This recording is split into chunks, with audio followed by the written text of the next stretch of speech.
When faced with an exposed end of Metrie Complete trim, such as on a door header, windowsill, or wall cap, it's important to finish the exposed end to protect it and provide consistent appearance. Metrie offers a color-matched touch-up spray enamel which can be used to finish the exposed end.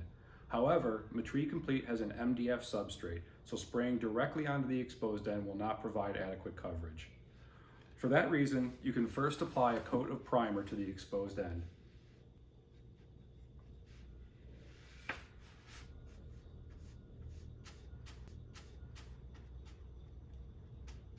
Once the primer has dried, you can then use the spray enamel to finish the end and match the color of the trim. To avoid overspraying onto the face, flip the piece upside down on a clean work surface.